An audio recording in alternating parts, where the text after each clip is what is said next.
Welcome to Outrage Astrology. I'm Mike. And I'm Brittany. Where we say the things that might piss you off, but if you listen closely enough, it might teach you a little something. Today, we are going to be talking about Synastry. Brittany, tell us a little bit about what Synastry is. Synastry. Okay, Synastry. So the definition is the concurrence of starry position or influence upon two persons.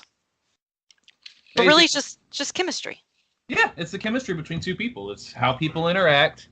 It's how people bounce off each other, how their personalities, just sort of blend. Not blend, but sort of just interact. It's the day-to-day relating between two people. Right. And, it's a really, really old technique in astrology. It is pretty much as old as natal charts itself. It didn't take a genius to be like, ooh, well, this person's got these planetary influences, and this person's got another. So what happens if I take this chart and I lay it on top of this chart and see what happens and see if I can draw some parallels? And so that created Synastry. What's your opinion of Synastry, Brittany? Synastry is not my absolute favorite to look at. I would rather look at a composite, honestly, about two people, but you have to do a Synastry. Once you've figured out all the natal stuff, you have to do a Synastry to get a groundwork of what's going on. Yeah, it's extremely complex. Way more complex than reading a composite. But a composite's important in its own right. But you kind of got to, if the Synastry is not good between two people to begin with, if there's not attraction factors in the Synastry to begin with, then the composite's just never going to happen. Yeah, exactly. You're never going to get to it. Yeah, Synastry shows how people notice each other, how you show up in the other person's life. So, I don't know, it's pretty important. It's kind of difficult to really comprehensively understand Synastry, but it is really rewarding. It's also really cool if you're able to, pick around with your friends and stuff like that, snoop their birth chart information, mix it all together, and then sort of figure out, well, why do I get along with this person? What are the mechanics between me and, her, or me and him, or him and her, or will my new girlfriend get along with my narcissistic father? It's, it's interesting. And you can do Synastry with, like Mike, great example. You can do Synastry with not just relationships. You can do Synastry with you and your children, or you and your friends, or you and your boss. You can see all sorts of stuff. But for the purposes of this podcast, we'll probably be mostly talking about it in relationships.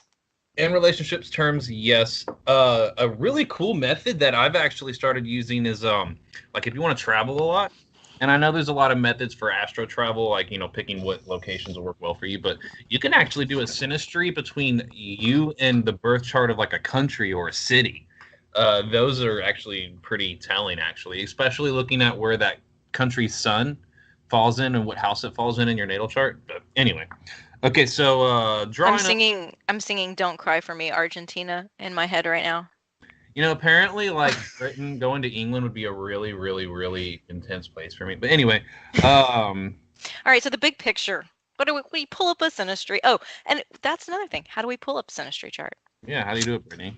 Yeah, I don't know. Fuck if I know. I think you probably go to astro.com and you go to is it extended chart selection first? No, you don't go there first. Where do you go first? Well, you're going to have to go to the extended chart selection, and then you're going to have to add a new person. Free horoscopes. That's what you do first, Mike. No, you go to you go to extended chart selection. Oh, yeah, free horoscopes, extended chart selection. Oh, yeah, you are right. And then you go down and you input the birth information for both people, and then you can draw up a Synastry chart, and you can pull it down. It's in a little drop box underneath where the people's names will be. Yeah, say chart type. Synastry. Yep. All right.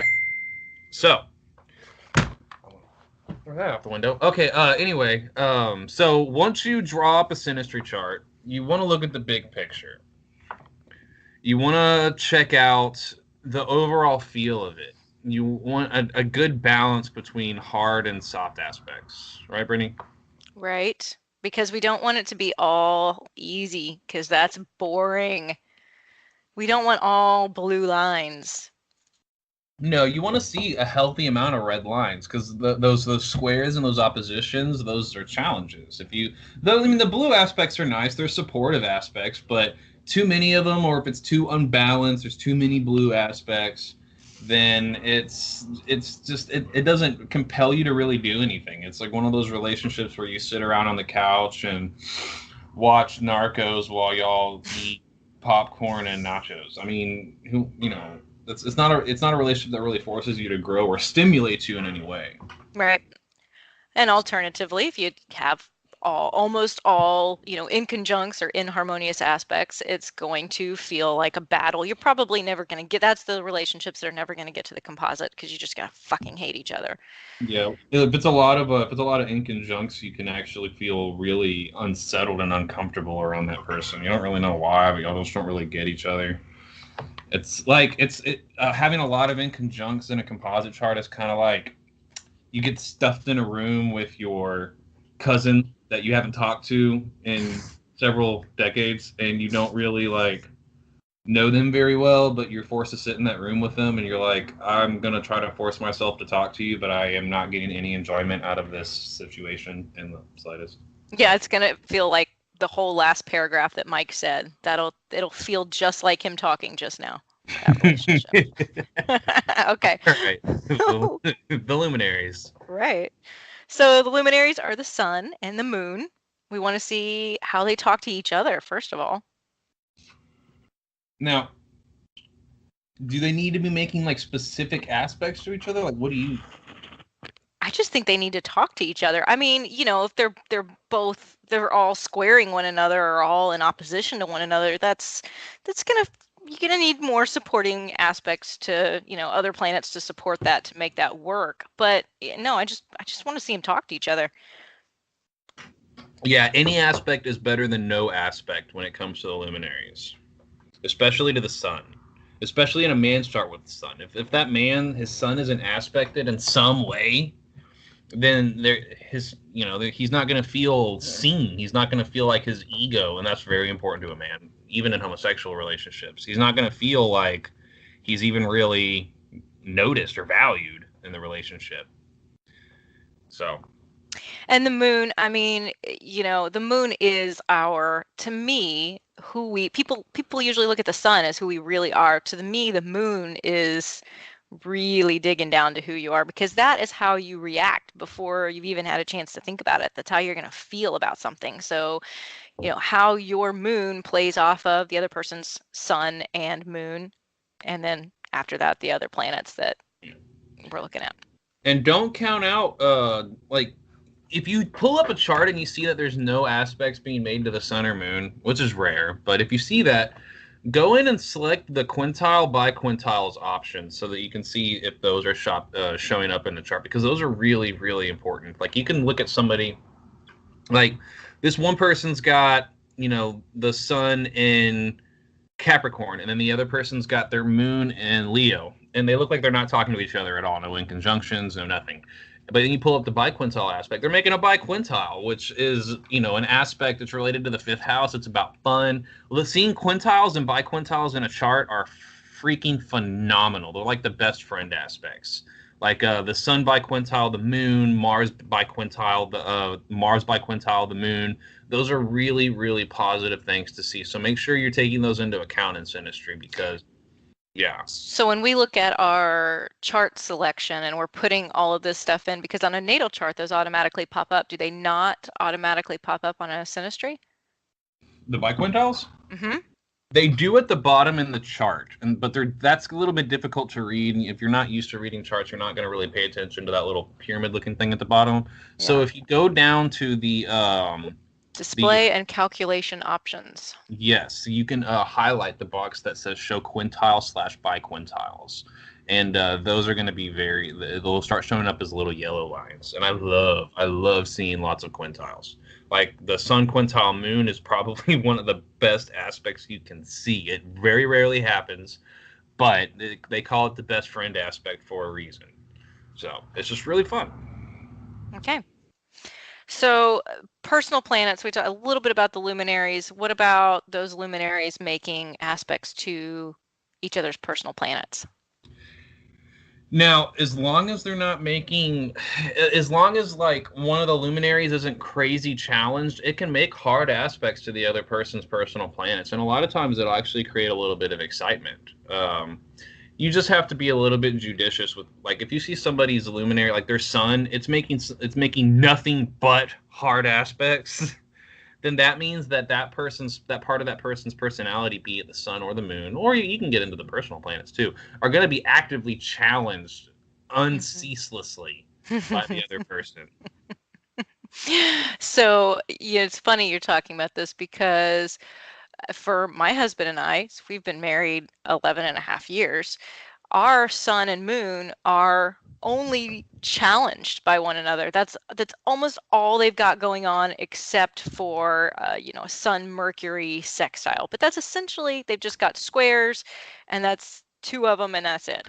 But this is where those supportive planets come into play. This is where we start looking at the personal planets. We start looking at Mercury and Venus and Mars.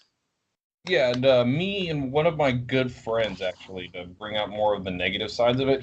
We're really, really good friends, and we have been for quite some time. But if you look at the chart, my sun is at 1 degree Capricorn, and the only aspects that are being made to it whatsoever are squares from Venus, Mars, and the sun and Aries. It's all three of those planets are hitting my sun in a really, really hard square. And granted, we still are able to be friends, but I constantly feel like I'm in competition with this dude. Like and it's still a great friendship. There's a lot of other really positive aspects. There's a lot of supportive Saturn aspects too, but I honestly feel like my ego is sometimes under attack by him, and it's not his fault. It's just his mode of expressing himself kind of jars me a little bit. Yeah, so his Mercury, is it his Mercury that's hitting your sun? Did you say that? No, his Mars, Sun, and Venus all in hard square, very closely at that. And so like I feel like if he's doing well, then fuck, I gotta start doing well too. Shit, god damn it. And it's like one of those types of friendships, which isn't necessarily all bad, but it just creates that dynamic. Mm-hmm. Yeah. So, and then, Mercury, how you express yourself, how you think, how you're going to talk to the other person, and how that is aspected by the sun and the moon. Typically, this is one of those where any aspect is helpful because we want them to at least relate to one another, right? Yeah. But not the inconjunct. Never the inconjunct. It depends on which planet too, though. But yeah, inconjunctions are usually there's a couple of things I hate. Inconjunctions and Neptune. So, yeah, you'll learn more about that as we continue on with this series. So, are there any particular Mercury aspects as relating to the sun and the moon that they just don't give you a happy feeling?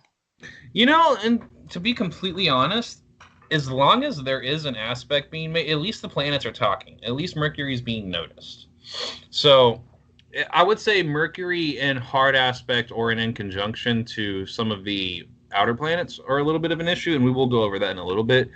But as long as Mercury is making at least some aspects to the luminaries, and then there could be some supportive aspects too. As long as there's a blend of those two, then it should be fine. Also, I'm not going to lie, it depends a lot on the individual personality. Some people need Mercury more in their relationships. Like, for instance, me and you, our chart rulers are Mercury. So, that kind of ramps up the necessity for there to be that mental conversation with people. But some people are just stupid and they don't need an intellectual rapport. They just want you to touch them. Well said. Okay, I can't argue with that. Venus. A lot of people get really, really excited about Venus placements, and they are awesome. They can do a lot. Venus is not everything, though. Okay, so I think there's a lot of overemphasis that I see with people looking at the Venus placements, and that's the thing that kind of sucks you in, but that's not the thing that makes somebody stay. No, but it will make you horny. It will make you horny. That's okay. And Mars. So there we go. So Mars and we're kind of, I guess, going into their aspect to one another, but Venus and Mars having a relationship with one another is usually really helpful and can make a relationship very passionate. Yeah, Venus and Mars, and it's actually, I think it's actually even spicier and funner when Venus and Mars are in a hard aspect to each other. In my personal opinion, either the conjunction, the opposition, or the square. Mm-hmm. Because I think, yeah, I was talking about it earlier. So like Venus and Mars is like Venus square Mars. The Mars person like pursues the Venus person because there's obviously that attraction because those two Yes. sexual planets are interacting, and the Venus person's like, no, please don't rip my shirt off ravenously and lay me on top of that kitchen table type. No, please, I don't. What is, well, maybe I kind of Okay, want. stop. Just stop. Oh my God, just make it stop. Okay. Don't you All and your right. husband have that aspect? Yeah. Yeah. Yeah. So, what about, so Mars is kind of tricky because Mars is a maleficent. So there are some things that you don't want to see as far as personal placements. You don't want to see Mars being angry at, right? I mean, like, Mars is not a sensitive planet at all. And if it's hitting sensitive parts of your personality in a harsh way, it can be some big problems. the moon. Yeah, even if it's conjunct, good God, or square or opposition isn't as bad actually. What do you see with those? Well, we see the quintessential masculine and feminine energies interacting with each other. So typically there's attraction, but there is that typical. Actually a lot of attraction. In fact, there's typically, if you with married couples with this aspect, you see a lot of babies. But there Mars hitting somebody's moon, it's like the aggressive side of somebody's hitting the sensitive side of somebody. So it's almost like the Mars person can can piss the moon person off really easily. It can get them in a sensitive spot really easily. Like I mean, I have the moon in Leo, and I've in my interactions with people who have Mars in Leo, conjunct my moon, even if it's not a sexual relationship, when they express their Martian side of their personality, it literally sends me into like psychotic fits of rage. Like somebody with their Mars and Leo doing that bullshit where they're mad at you and they want everybody else to be mad at you too, so they want to take all your business and throw it out in the open. That makes me literally like seethe anger. So it can be really, it creates this dynamic where it's like, I only got upset because you did this, and then the Mars person's just like, why are you being so freaking sensitive? And then the Moon person is just like, because you hurt my feelings. It's that kind of dynamic. So, yeah. So, I'm kind of backing up the truck a little bit because I'm having a little a brain flash here. So, like, my mother-in-law's moon is in Taurus and my moon is in Scorpio. And they are talking to one another. And we were talking about, oh, we really want to just see them talking to each other. True, but you definitely have those circumstances where you're coming from two totally different places of relating, of emotional relation. So if they are doing something like that, where like she and I, our moons are opposing one another, it creates a lot of little fits. It does, especially when y'all are living together, when y'all are in a fourth house environment, because the fourth house is traditionally ruled by the moon. That's where that starts to really rear its ugly head. Oh yeah, fuck my life. When I moved in with her, it was like it was a few months, and then I was like, I'm taking my toys and going home. I'm done. Yeah, I mean, granted, with understanding, you can overcome it. So apparently, you weren't really willing to understand Why do you assume it's me, huh? Huh? because you have Scorpio moon, and Scorpio doesn't never. Fuck, fuck that. That is Neither is not Taurus moon either, actually. But fuck that. you know, You- change for shit. I can't believe that you just took her side. I'm really mad at you right now. I don't take her side. I don't even. Anyway. Yeah, that's right. Let's move on. All right. House overlays. Okay. They're really important because looking at where somebody's personal planets fall, and I take, yeah, the Here's where personal it gets planets are a little bit interesting. more. That's how they show up in your life. Yeah, it's where we get interesting. Yeah. So, but it depends on which planet it is and which house it's falling in. And this is where Synastry becomes a huge pain in the ass, by the way. Especially when we start getting into the chart rulers of them too. But we'll just stop break here with our house overlays. You should already, listening to this, hopefully understand what each house means in your life. So you raised a really good point earlier, Mike. You were talking about, if it's one person's planet falling in the other person's house, it's the person whose house it falls in that receives that energy. But you made a point about the feminine versus the masculine planets. Yes, I did. Just from my personal observations, if it's a masculine planet that's falling into the other person's house, the house person's going to feel it more because it's a part of the planet person is exerting energy into that house. But if it's a feminine planet, let's say the moon or Venus, falling in that other person's house, because Venus, feminists be damned, the feminine energy is relatively receptive. So the moon or Venus is receiving the energy of that house. Now, what if that house has nothing in it? It doesn't matter. It's still part of that person's personality. But what are they throwing on top of it? So, for example, if you have a 7th house that's got nothing in it and your partner has a shitload of stuff that's falling into that 7th house, particularly we're talking about the moon and Venus. Well, who's getting angular. That's an angular house, Brittany. Mm-hmm. But it really does depend. I'm aware. Yeah, well, see, the 7th house is a lot about what you're seeking in another person. And so, like, let's say the moon falls into the person's 7th house. The moon person, granted, the moon person feels this, but they're still reflecting because the moon reflects the light of the sun. So the moon reflects the personality that the type of person that the 7th house person is looking for in a relationship.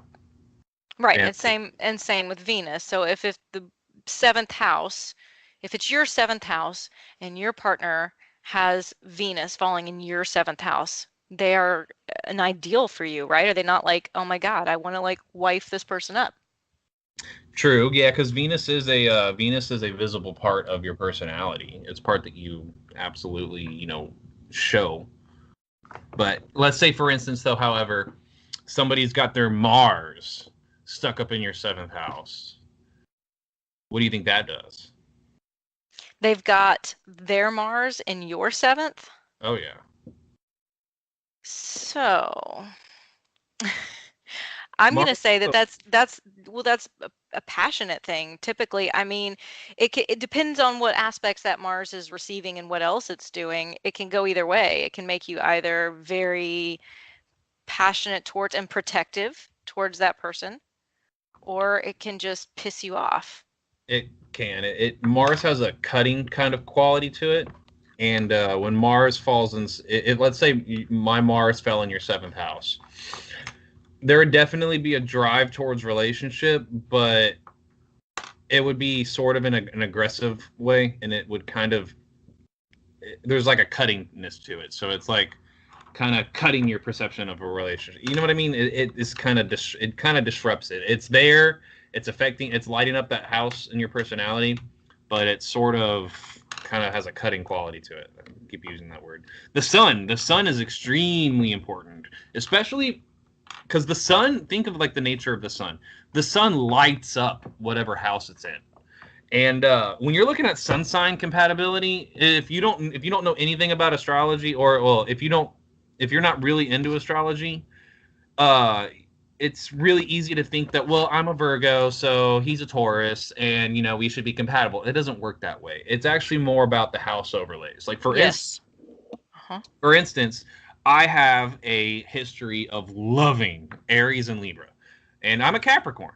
They, a lot of times it'll square my sun depending on where their sun sits, but their sun will fall in either my 5th house if it's a Libra of love and romance, fun and romance, or it'll fall into my 11th house of friendship and hopes and dreams. So that's always that's a better way to determine what sun sign you're gonna like than anything. And in contrast to like their sun falling in my 12th house, which would be Taurus, it's just which pisses me off really bad. If anybody has masculine planets falling into your 12th house, you're gonna experience it really intensely. There's a lot of possibility of resentment, because when somebody takes their sun and it falls into your 12th house, it's lighting up areas of your subconscious. It rattles part of you that you don't really want. It awakens parts of your psychology that you really don't want to deal with. Well, and so 12th house is something that I'm super familiar with especially with suns falling into one another's 12th and going both ways. It depends on the kind of person you are too. So yes, for the typical person, that can be really unnerving when somebody like gets in there and digs out all your dirty laundry and kind of knows everything about you. For somebody who's like a Libra, that's probably very Libra heavy. I shouldn't say a Libra, but very Libra heavy, for example, or Taurus, where they just want to be comfortable. That's not going to be a good experience for them. But if somebody is really plutonic, they're more okay with that. They kind of want to investigate. And so when somebody lights up their 12th house like that, they're like, oh shit, like now I know who I am. Maybe if you're approaching it from a mature perspective, because I'm pretty plutonic, and I've had people I've had so many difficult encounters with Tauruses, and it's not necessarily their fault. It's just I'll take things that they say in such an extreme way, and I won't understand why. And I mean, I'm beginning to understand it as I get mature, but for two immature people, it can it will grow you up like nothing else, because my sun hits my husband. It's in my husband's 12th house, and his sun is in my 12th house, and it creates a lot of maturity, and you can't hide anything from that person. You can try, but you can't, because there's this kind of subconscious link between the two of you. Yeah. I've also noticed that sexual attraction is really you can actually pick sexual attraction out really quickly between two people by checking out planets falling into their 8th or 5th house, or vice versa, and then sometimes the 2nd, but not as much. There's more of a possessive quality. It kind of like it makes me value myself more. But like someone's sun coming into your 8th house, or someone's Venus coming into your 8th house, it can get really, really, really, really intense really fast. That's sort of like having Pluto aspects. Somebody's sun coming into your 8th house, especially if you're already inclined to those types of, if you're already 8th house heavy, you got a lot of 8th house energy in your chart, that can really ramp up those 8th house issues, that really passionate, intense sex, obsession, desire, craving. That's why I can't fuck around with other Capricorns, because they make me crazy. You make me crazy too. Yeah, the 5th house is also a lot more of that like fun attraction too. Like if somebody's Mars is falling in your 5th house, that's really sexual. If somebody's Venus is falling in your 5th house, or if their Venus is falling in your 8th house too, that's very, very, very, very sexual. Venus falling in the 5th is going to be more of a romantic thing, and Venus falling in the 8th is going to be more of a deep, passionate, no, fuck you, silly. No. Yes. No, it's like I'm gonna die in your arms. All right, whatever. And we guess we have different ideas of how this works. Okay. Maybe that's what dying in someone's arms means to me. Okay.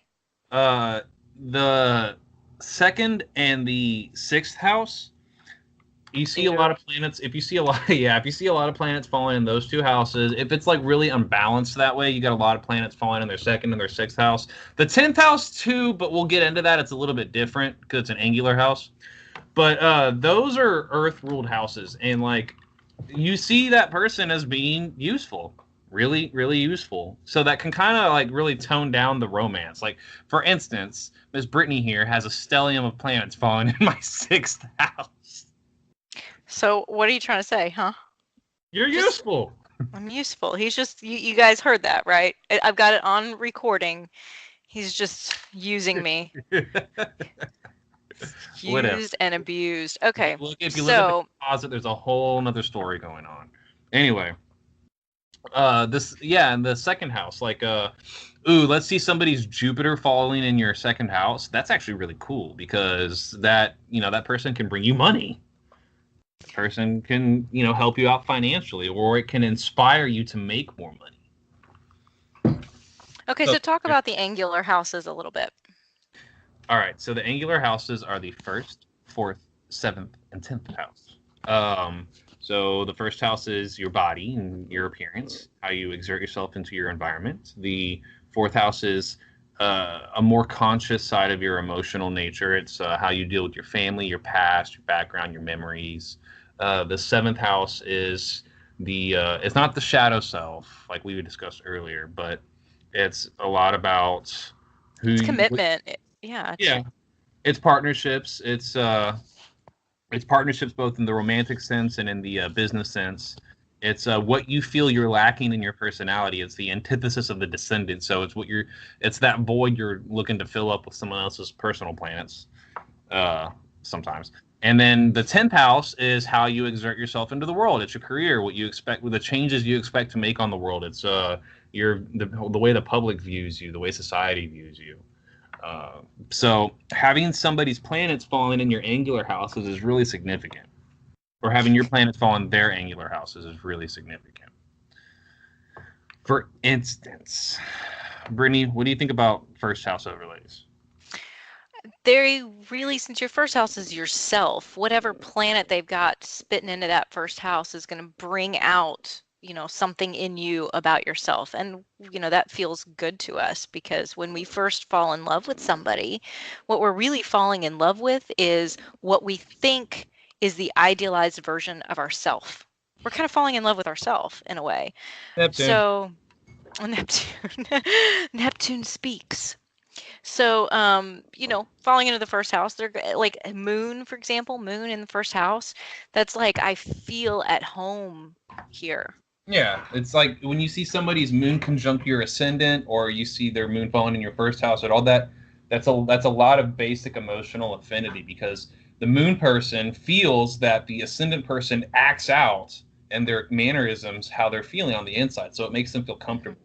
If somebody's Venus falls in your first house, then that's kind of the Venus person is because Venus is what you love, and if it's falling in somebody else's first house, well, you love their body.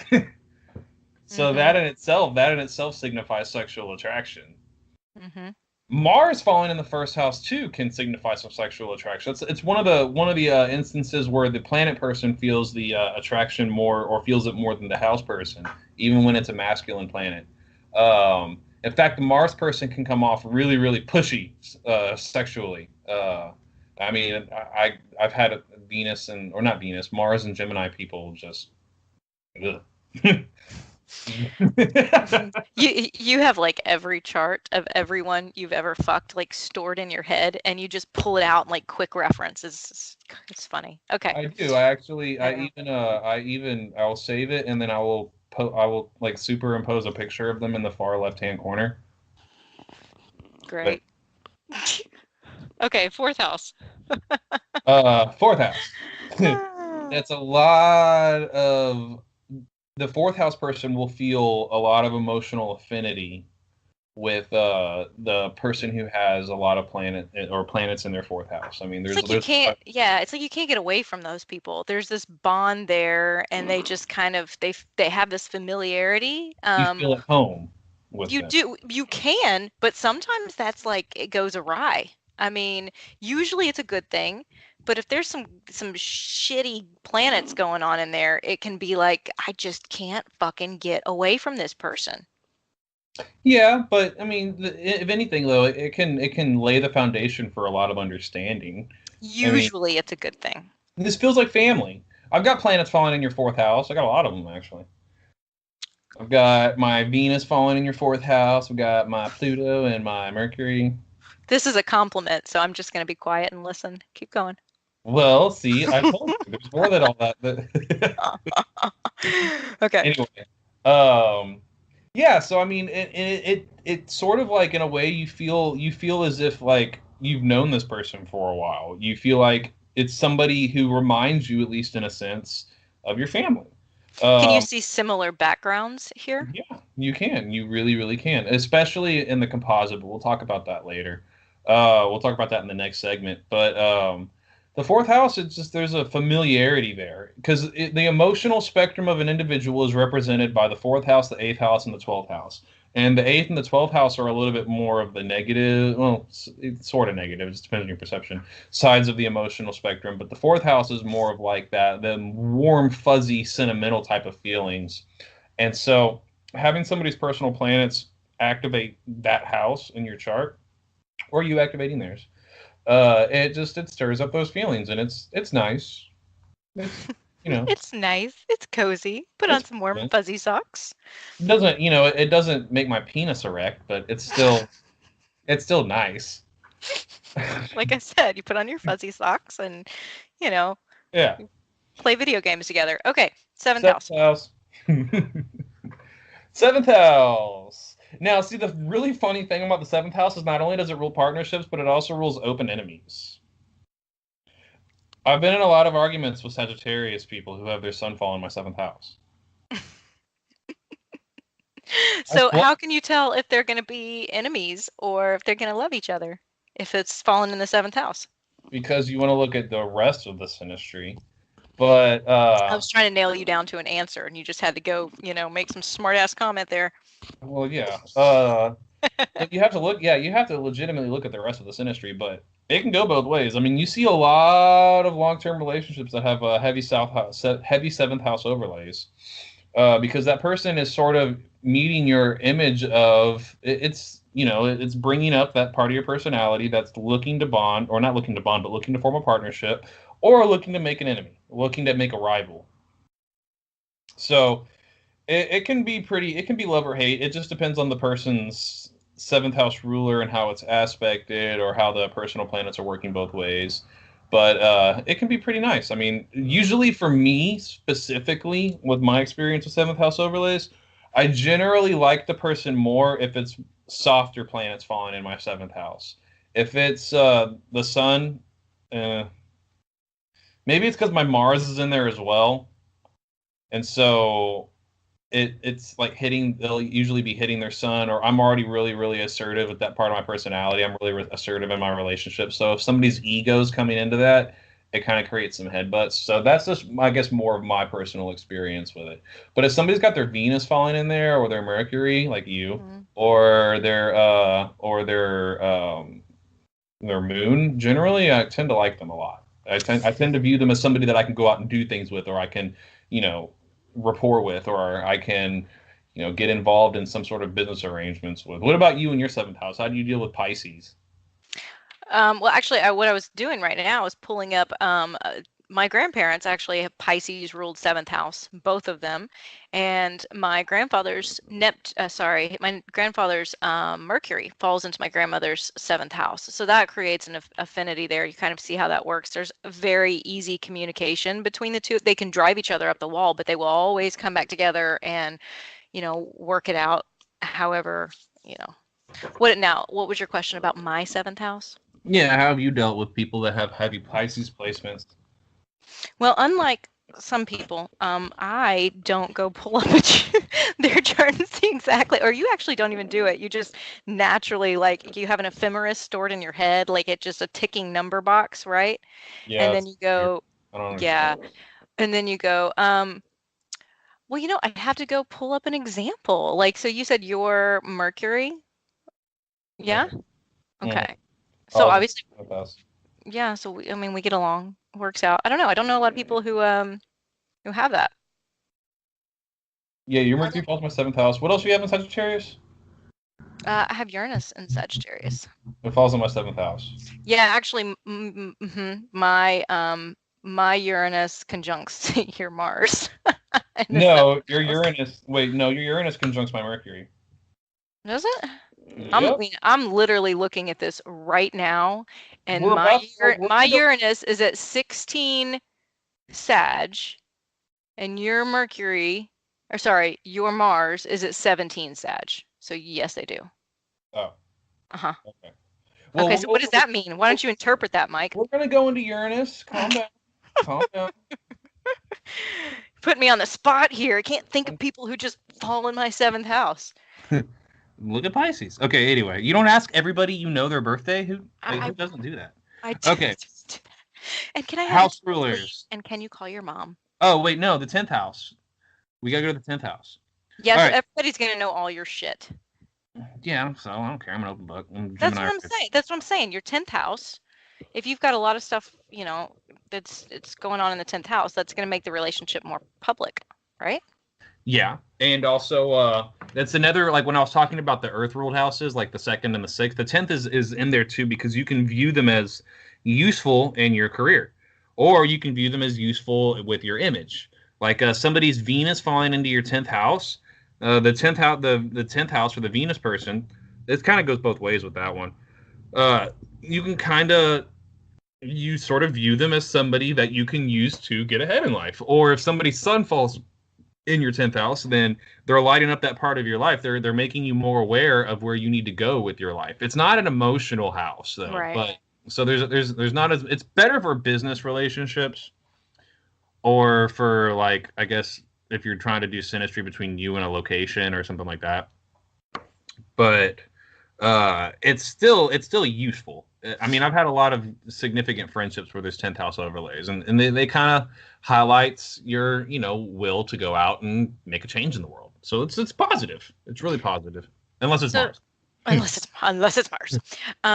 So I know 11th house is a succeedant house, but how does the 11th house, how do you feel about that playing off of one another? Because in my experience, I have seen that happen, and these people usually have a common group of friends.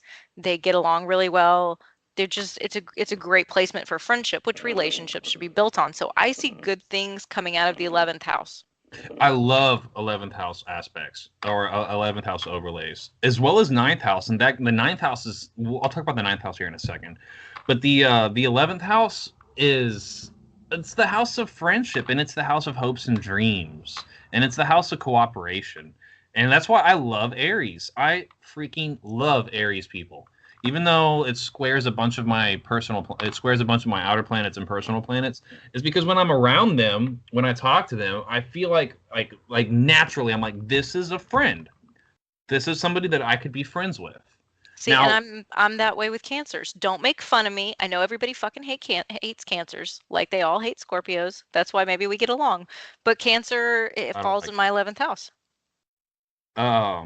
Yeah, so it's just, you see them and you identify them just by their expression. If it's the sun, wow, I like you. I could be friends with you. And whether or not it turns into more is dependent on other, more sexual placements. But it's still, it's a very positive thing to see. That in the 11th house and the 9th house. The 9th house is that's a what, cadent house? Yeah, it's a cadent house. The 9th house is actually considered really, really important in Vedic astrology, and for good reason. I hate Vedic astrology. Well, I don't hate it. I just don't like using it. I don't think anybody should either. But that's going to be our next talk, actually. Fuck composites. We're going to have a whole talk about Vedic astrology and why no one should ever use it. No, next one we're going to be dissecting Ted Bundy's birth chart. But anyway, God. Now, anyway, with the 9th house, that has a lot to do with the expansion of the consciousness and the expansion of your ideals and how you feel about the world. And granted, they're not sexual, and everybody's looking for these intense sexual, passionate affairs, thinking that that's the key to happiness. Well, I hate to break it to you people. Love is, and I'm going to pull this out of Rick and Morty. Love is a series of chemical synapses within your brain that compels you to mate. It hits fast and it slowly dies. So really, after it gets to a certain point, where do you have left? I mean, the 9th house and the 11th house, the expansion of consciousness and your hopes and dreams, that paves the way, having heavy overlays in those houses for y'all to be friends and for y'all to actually learn from each other. And that's what I think true happiness really is at the end of the day. So having placements in one of those two houses is pretty important. At least one or the other. I mean, it's not a deal breaker if it's not, but it's one of those things that's going to really help lay the groundwork for success long term. What if they're maleficent planets? Doesn't matter. At least it's getting activated. Okay. I mean, I agree with you, but I just want to throw that out there. Like what? Which planets? Give me. So like, what if you have Saturn? Like, you're receiving somebody's Saturn energy in your 11th house. Well, don't expect to have many friends when you're hanging out with them. Okay, well maybe Saturn might be a little bit, but Saturn can also in I guess increase your concentration on that area, I guess. Sort of make it so that you try harder to get those areas of life. Like I have a friend actually who has their Saturn falling in my 11th house. His name is Jonathan. Yeah. And granted, he was really, really heavily Scorpionic, so he was it was the most intense friendship. He didn't want me to have other friends. I guess that's what the Saturn in the house sort of did. But he's like, you were my friend, nobody else's. So I sort of made a conscious effort to make friends outside of my friendship with him. So in a way, it actually paved the way for me to make more friends. It sounds really trivial, but the slower moving planets and house overlays are important, but they're not as important. So still, I don't think it should be really taken that much into account. Yeah. As much into account as the personal planets and house overlays. So my Mars actually is hitting my husband's 11th. And I feel like I am always kind of this little voice in his head, or loud voice not in his head, pushing him to go, after what he wants and to make himself happy and to, achieve those dreams and to get out there and socialize. And, that's an example of how a maleficent planet, Mars typically is maleficent, can do a good thing. Is it maleficent? Or is it? It is, actually. Oh, okay. Mm-hmm, mm-hmm. Is it Uranus or Uranus or Uranus? It is it's Uranus. Your Mars is conjunct my. Never mind. Okay. Were you talking about being mature earlier? I'm pretty sure we talked about that. House rulers. House rulers and aspects to one another. You're good. Yeah. Talk about this. Oh, I'm good at this? Yeah. Okay. So especially those houses that we talked about, the angular houses, or the 5th house. We want to look at the 1st, the 5th, the 7th, and Mike likes to throw the 8th in there too. The rulers of those houses and how they are in aspect to one another, or if they are in aspect to one another. If you've got an example of something just beautiful is if you've got something like your sun in the 7th house, or the sun is your 7th house ruler, and it is hitting your partner's Venus, and that's their 5th house ruler. That's going to work out really well. Yeah, because that creates a lot of romance, a lot of partnership. That's actually a really harmonious aspect. Mm-hmm. Course, but even if they weren't the rulers of those houses, Venus and Sun can, in harmonious aspect is considered a great friendship aspect just to begin with. So there's that. The 8th house ruler, that seeing somebody's 8th house ruler in contact, even a hard aspect to another person's personal planet, really that takes the sexual attraction and jams it on overdrive. Like, for instance, my 8th house ruler is Saturn, which kind of creates this weird double-edged sword for me. But having my 8th house ruler, there was a particular, relationship I was in where my 8th house ruler, Saturn, was sitting on top of the other person's Venus. And granted, there was a lot of 8th house overlays and stuff like that, Pluto conjunct Venus, all that other good stuff. But and we'll talk about Pluto in a few minutes. You just wanted to keep coming back for more, basically, right? Well, it was not one-sided. Saturn, though, is going to give it that. Yeah. Yeah. Very, very intense. Now, however, here's something that you really don't want to see. One person's first house ruler in hard aspect to the other person's 8th house ruler. That's a very specific thing to look for. But if you see that, because the first house is all about how somebody exerts themselves. It's them in the chart. It represents the body, and it represents a lot of the. It's ruled by Mars. It's a lot of the ego drive. And then the 8th house is ruled by Pluto. That is another form of the ego drive. It's how we get what we want. To see those things in hard aspect with each other can show a lot of power clashes. A lot, because you've got two very aggressive and dark parts of another person's personality and conflict with each other. Right. Just how we don't want to see Mars squaring Mars. We don't want to see Mars squaring Pluto. Same concept. There's still sexual attraction with those. That's the double-edged sword of it. And with Mars square Mars or Mars square Pluto or the first house ruler squared the 8th house ruler, which that's basically another way. Another form of Mars square Pluto is the first house and the 8th house in hard aspect.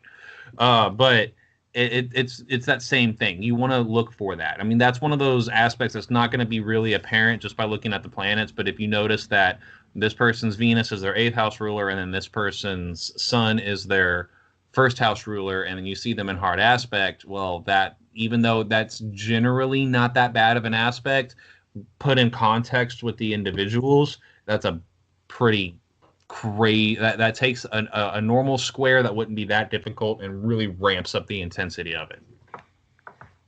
Okay. Yeah. Okay, so our outer planets. Those are important. Very important.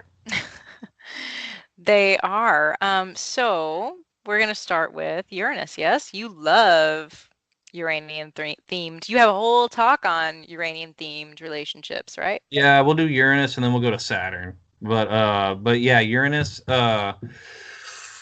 Uranus breaks down barriers really, really quickly. You see Uranus in hard aspect to the other person's personal planets. It can create a lot of excitement. Conjunctions, squares, or oppositions. But at the same time, it creates an inherent instability. Yeah. And a crazy amount of instability. Like Venus conjunct Uranus. Whoa, holy crap. You see that happening, and it's definitely might not be a stable relationship, but there's definitely going to be a lot of exciting relating. Now, granted, if you see Uranus aspects in Synastry, and it doesn't mean the relationship's going to be short-lived. It just needs other supporting aspects to glue it together. Like seeing somebody's moon conjunct or square or opposition Uranus. That's a lot of very quick opening up on the side of the moon person. The moon person feels like they can just, start spilling their emotional shit. If you see the sun feels in aspect to Uranus. You can feel a lot of permission to be who you are around the Uranus person. Also, if you see Venus, that just shows a lot of exciting, a lot of exciting attraction. See, my personal favorite Uranian aspect is when it's hitting Mercury. I love it. Because it's just this like excitement. It's just great minds think alike. You guys never run out of things to talk about. It's really fun. Now, about if you have some Saturn backing it up, that's great, because then, the excitement doesn't really have to end. But if there isn't a lot of like glue holding together the relationship, and usually it's in the form of Saturn, then it's not gonna. It just creates this instability that can't really sustain itself.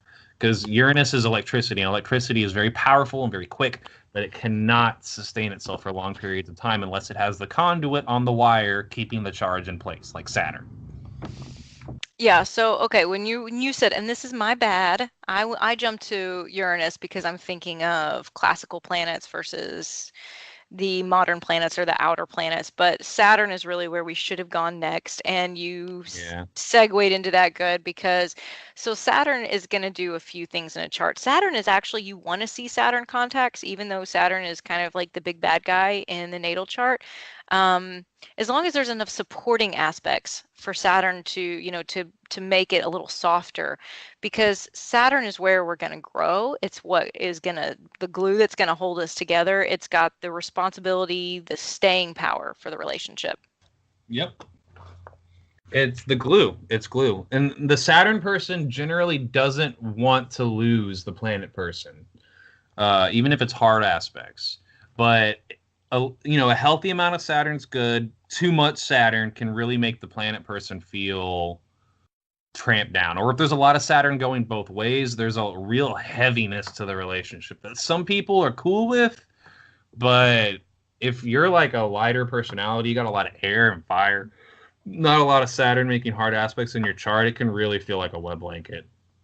Yeah, it's definitely, it can be difficult. And Saturn wants to maintain the bond as it is. It doesn't necessarily want it to evolve. That's more of a Uranian thing. So, Saturn can feel miffed when the planet person, that's touching their Saturn is trying to change or grow in some way, depending on what else is happening in that chart. And then, the like you said, the wet blanket. So that planet person is like, God damn, like, why don't you just let me go, out with my friends? Or why don't you just let me, start painting nudes and hanging them around the house? I don't know. Saturn's that strict father who's like waving his finger at you and judging every move that you make, every action. But it will hold it together, hopefully. Hopefully. If one person doesn't run. Right. So since I skipped around, we're Neptune now? Oh God. And Neptune. Mm-hmm. Okay, so a healthy amount of Neptune is fine. But what's a healthy amount of Neptune? There are certain Neptune aspects I really, really don't like seeing. Like what? Okay, what's your opinion? You will learn to know my opinion, but Brittany knows my opinion. But what's your opinion, Brittany?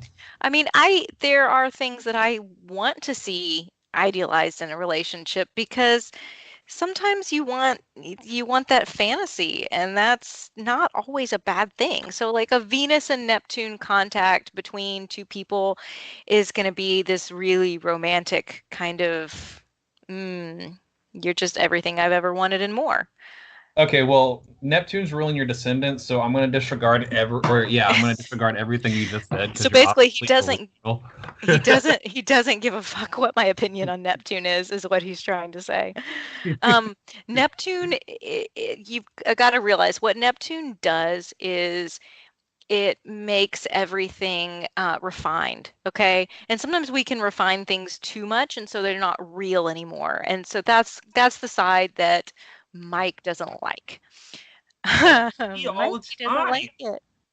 All I see is Okay, so Neptune, when Neptune's really heavy in a relationship, and I'm talking about the hard aspects. I'm talking about Neptune square, opposite, conjunction, Sun, Venus, Mars, which is, I'll talk about that specifically in a second, or even Mercury. Mercury, it can really kind of screw things up with Mercury. It creates this quality where the other person isn't coming off to you clearly. So your imagination is sort of filling in the blanks with that other person.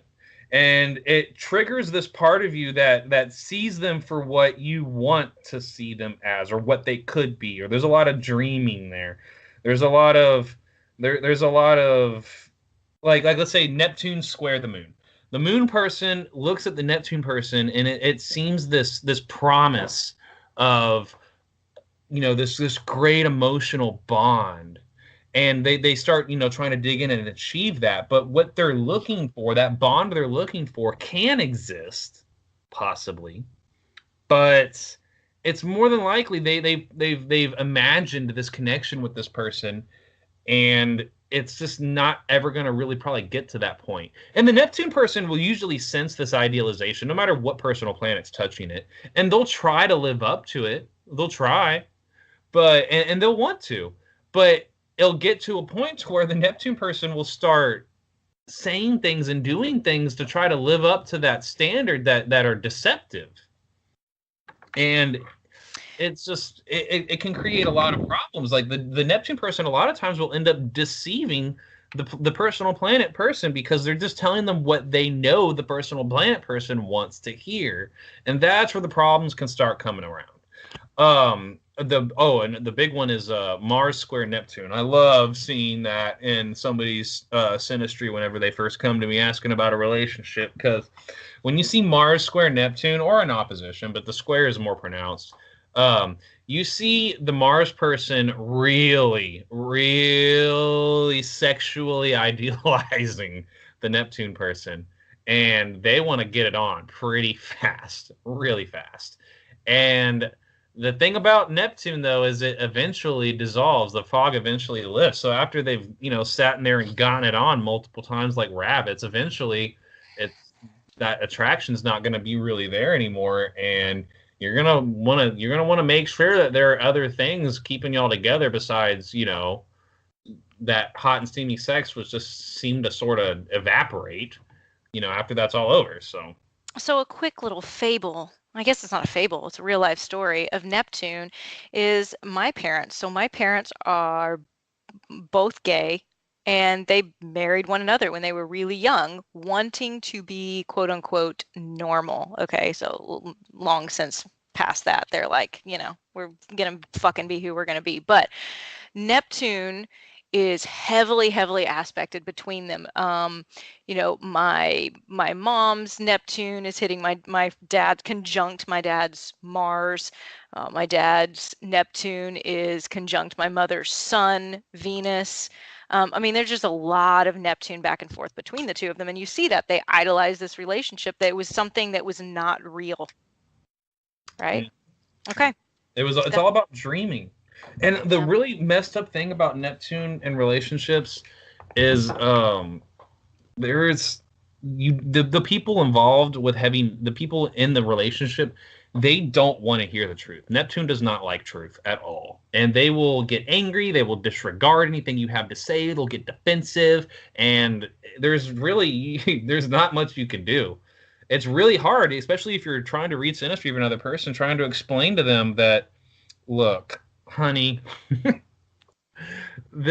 the way you're feeling right now, because I know you're all excited and you've got all these visions in your head of living in this beautiful little cottage out in the countryside with, 1 million dogs, and then y'all gonna take, this trip to this island, and y'all gonna travel the world and do all these fun things. Honey, it's probably not gonna happen like that, and you're gonna be really disappointed.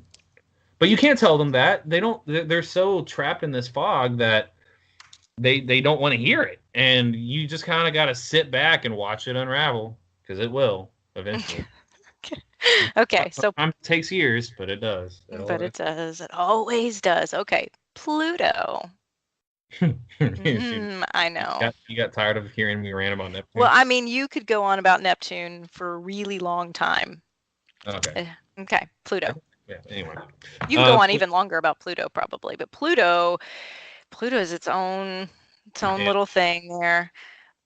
You're going to want to possess that person. If your Pluto is hitting their personal planets, like, you want to own that shit.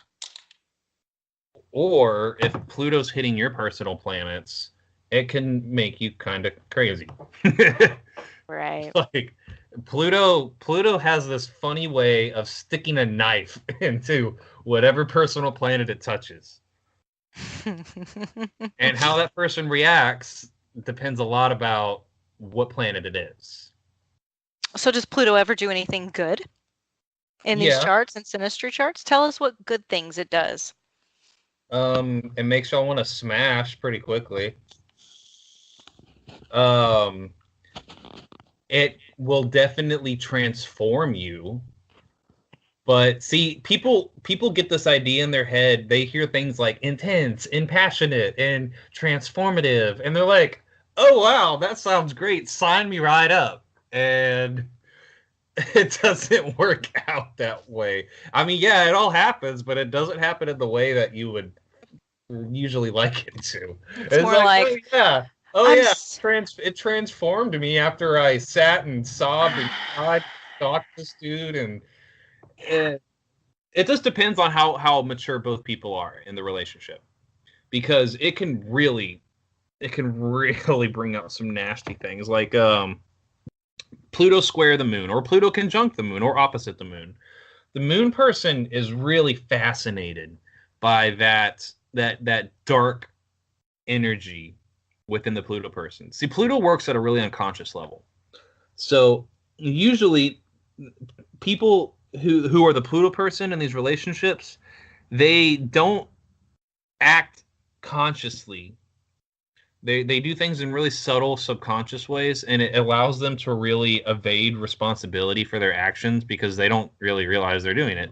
Like I have a friend whose Pluto squares my moon, and it's not a sexual relationship, but I remember a interesting little scenario where, like, we were traveling out of town together. We were riding in the same vehicle, and we would talk and jam out and all that stuff like that. And I could tell that, he liked making sure that, we were riding in the same vehicle so we could hang out basically on these long, long drives.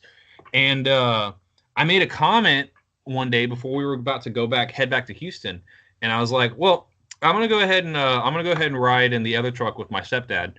And he looked at me and he was like, wait, I thought you were going to, well, Neil's, your stepdad's expecting you to ride with me. And I was like, so I'm not sure he'll mind. He was like, well, fine. If you just want to ride with him, then yeah, you can go ahead and just do that. And I was, and that was because that side of his personality that wants to control and not let things go, even though it was a friendship, was trying to influence my emotions to get me to do something. Pluto has this way of just sort of, I guess, attacking whatever part of your person, not on purpose, but it creates gut reactions from that part of your personality, whatever planet it's touching. So your Venus Pluto conjunction actually conjuncts my sun. Ooh. Mm-hmm. I'm gonna transform your sense of your ego and your vitality. We'll see.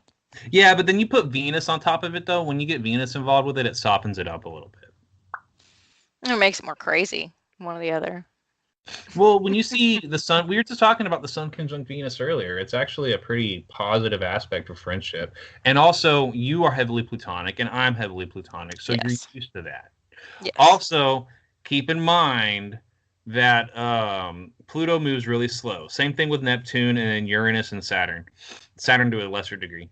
So, like, let's say somebody's Pluto conjuncts your Venus. Well, everybody from that age group's Pluto's going to conjunct your Venus. Right. So you better get used to the concept that, if you want to avoid the results of those relationships, and you're probably used to it if it's happening to you, you're going to have to date outside your age group. It's all Pluto and Pluto and Libra for me from now on. Okay. But yeah. So you're gonna go for those older people, huh? Well, I can go to the Pluto and Sagittarius generation, but then you got to deal with their Pluto conjuncting my descendant or my Mars and statutory rape, and they're legal. All right. I can ask their parents first. Oh God, don't just let's not even go there. Okay. No, I would never do that. God, no. Not say we did. Can't believe the things that come out of your mouth sometimes. Okay, Pluto. Talk about Pluto. What is your experiences with Pluto, hard Pluto aspects been?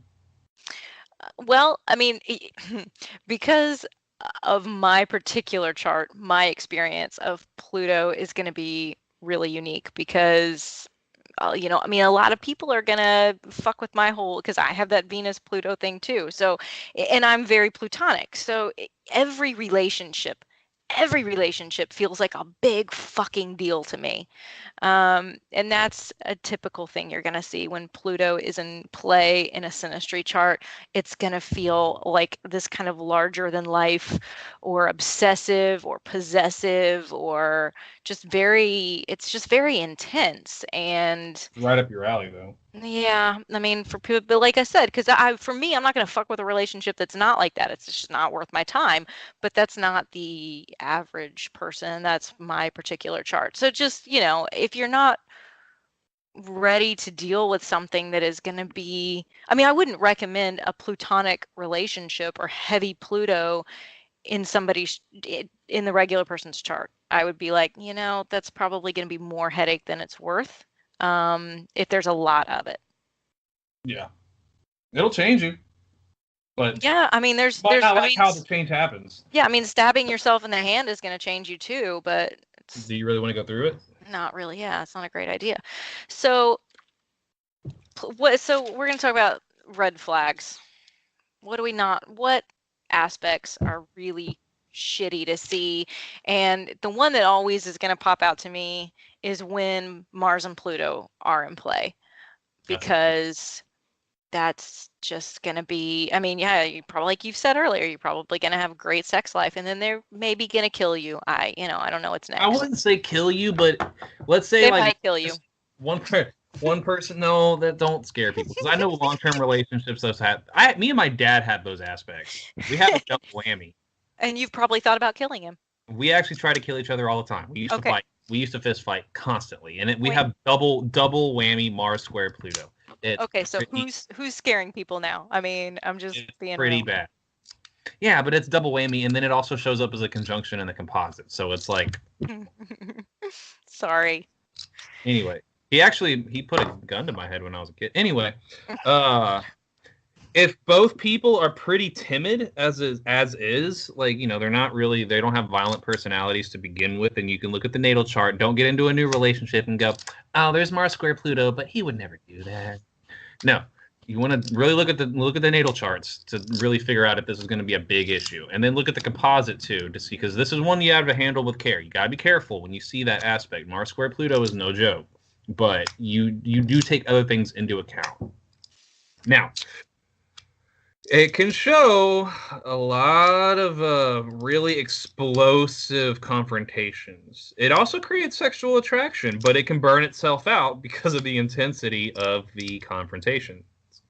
So, one aspect that I really don't like seeing is Saturn square Mars. Because Mars, in someone's personality, likes to go, go, go. And Saturn doesn't like to go. It's preventing them. It's not necessarily just their go, but it's preventing that Mars person from acting in a way that they need to fulfill, themselves. It's holding them back from really fulfilling, because Mars is kind of, the sun is what we want, and Mars is how we're going to go out and get it. Well, if Saturn is coming in there and saying, no, the fuck you're not, you sit down and shut up, that's how that's going to play out. Yeah, and you see it a lot in charts, but it can definitely send you to the marriage counselor, because there's a lot of disagreements on what needs to be done in this area versus this area versus this area. And it's a lot of trouble. Now I will say that these aspects that me and Brittany are pointing out, they're not by themselves, they're not deal breakers. But if you see like several of these, it can make it to where there, when you start to see some of these aspects piling up, you're like, okay, this is something that I maybe am going to be miserable in. So Saturn square Mars, not a good fun time. Next one, which one do you not like seeing, Brittany? Well, I mean, you talked about Neptune, and I said I like it when I see like Neptune and Venus and harmonious aspect with one another. I don't want to see Neptune in a square or in an opposition to anything. I just don't. We already talked about why, so we don't really have to go into that again. You guys, Mike beat that point to death, but I don't want to see a that little one bit of Neptune either. is good. If you're seeing one hard aspect from Neptune, don't freak out. You're just going to have to understand what Neptune does and understand that maybe you might not be seeing things too clearly. That doesn't necessarily mean that the person's a bad guy. Just you like, okay, well, maybe this person's, an ordinary human being. You're not going to see whatever it's hitting. clearly. That's really what it's about. It's like, it's not, you don't see anything clearly. It's whatever it's hitting is going to be the area that you lose reality with.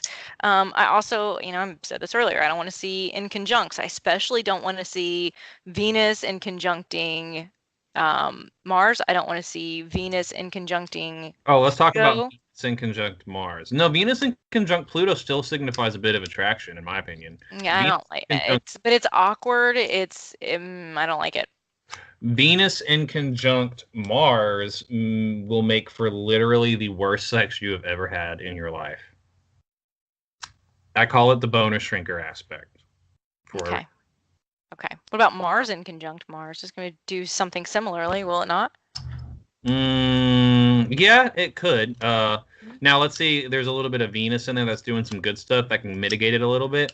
But still, Mars in conjunct Mars, it definitely doesn't mean there's no passion, but it definitely means that y'all could sort of fumble around. It seems more like y'all would fumble around each other more in terms of like getting stuff done throughout the day. Get off the couch. Wrong hole, damn it. We need to go. God. Okay.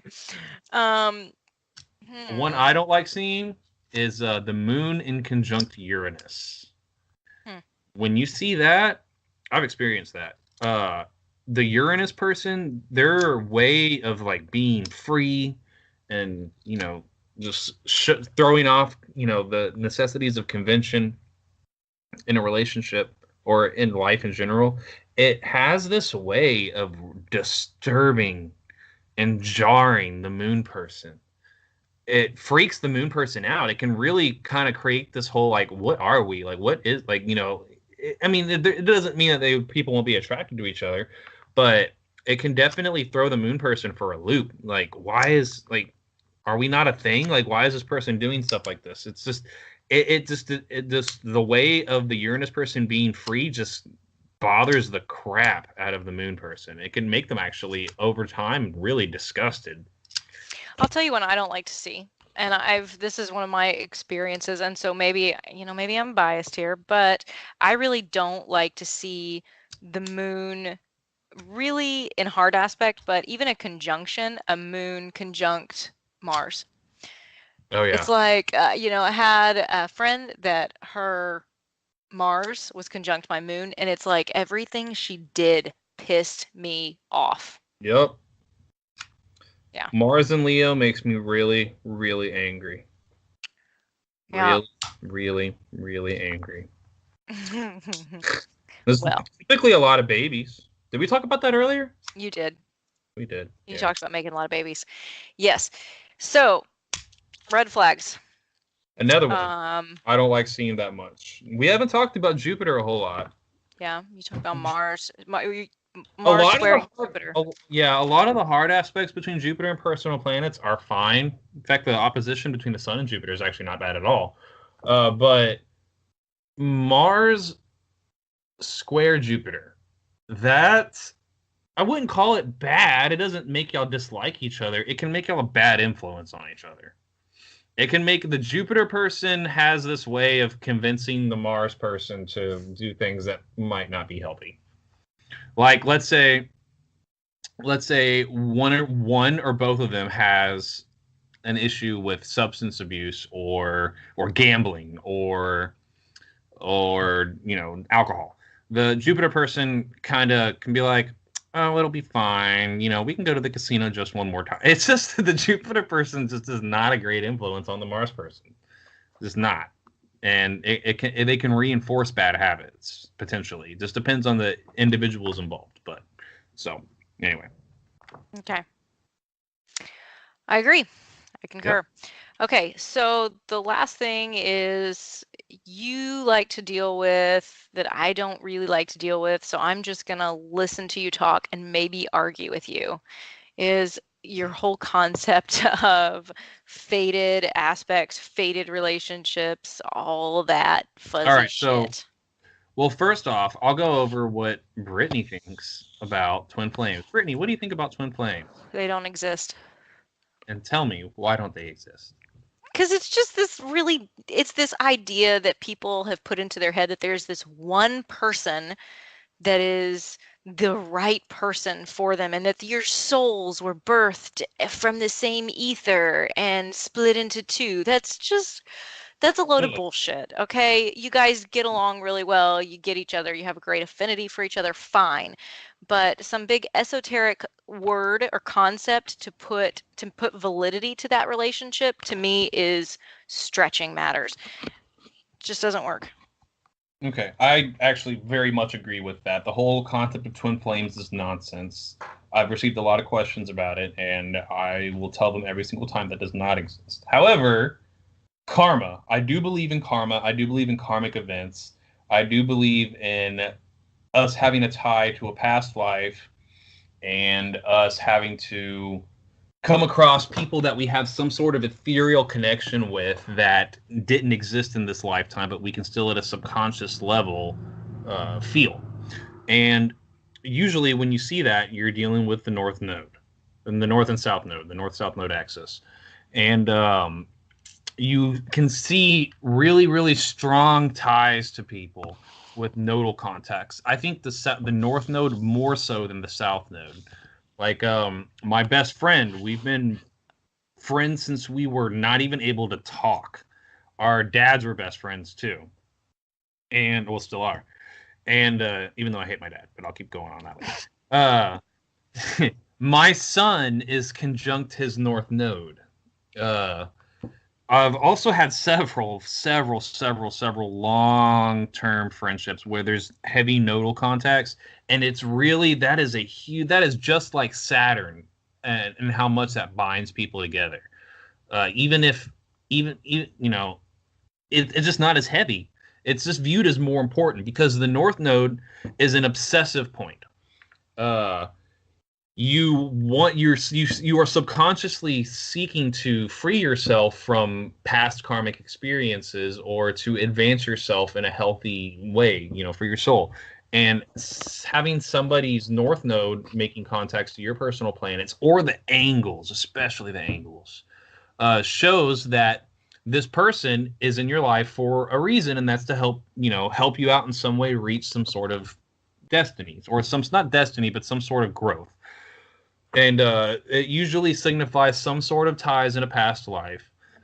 I feel that we do come across people from our past lives, and we sort of, we're replaying out past scenarios with the possibility of rectifying any mistakes we've made in the past life.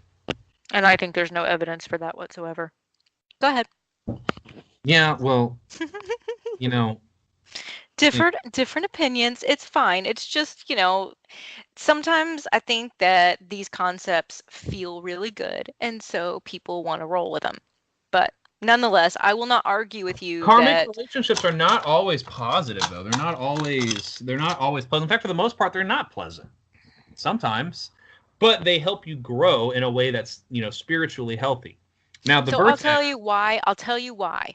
Here's my synopsis on. I think, sure, if your north nodes are conjunct one another, that's probably great because you guys are trying to achieve the same things in your life. Because the north node moves so slowly. So if your north node's conjunct another person's north node, that just means y'all were born close together.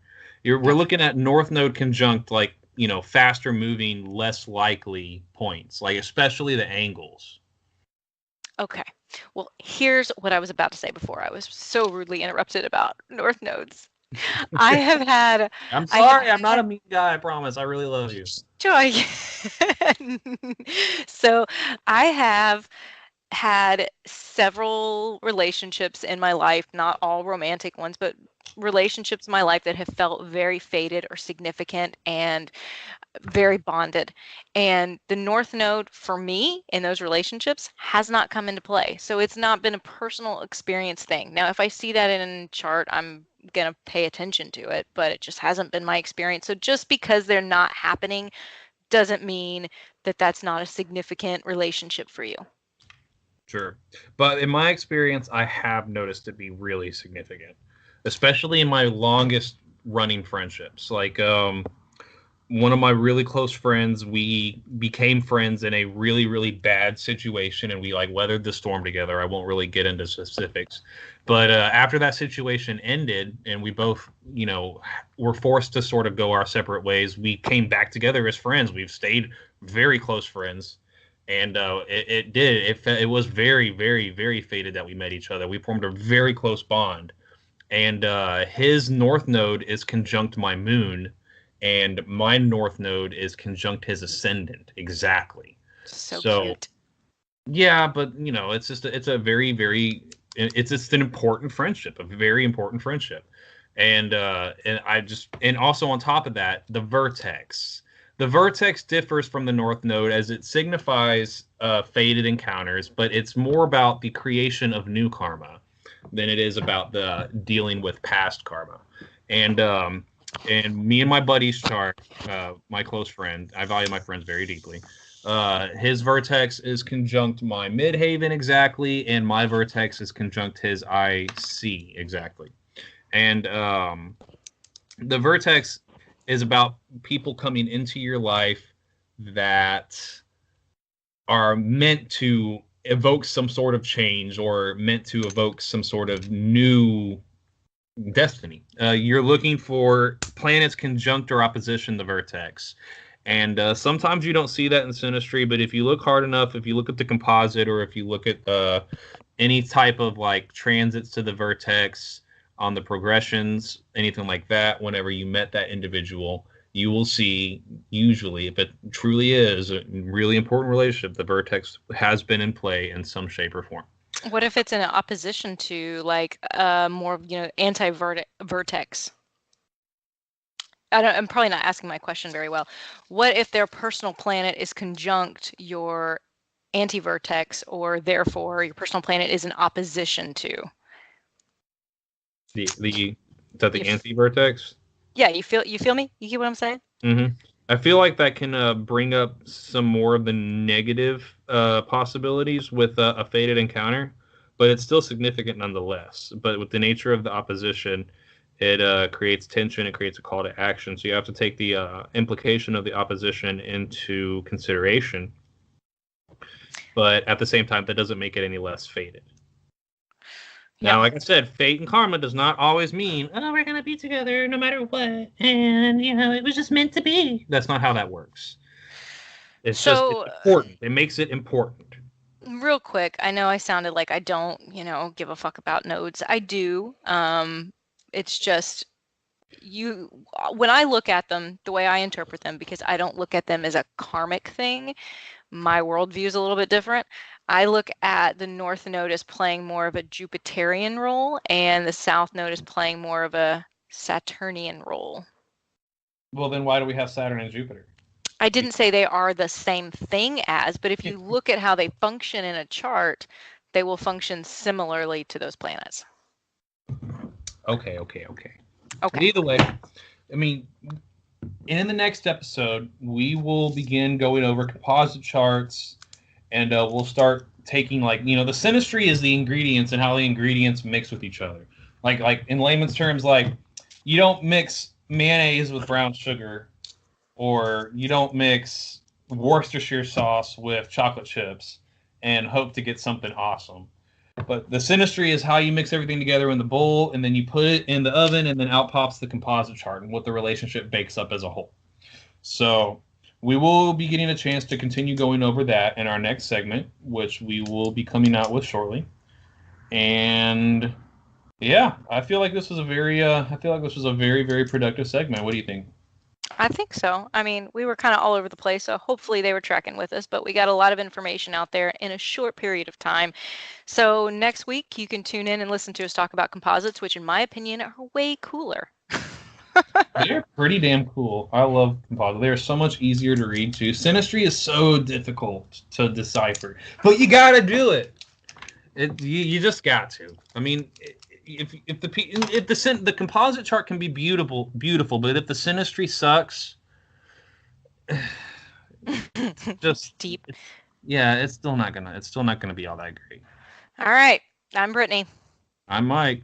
You've been listening to Outrage Astrology. Make sure to review us wherever you get your podcasts.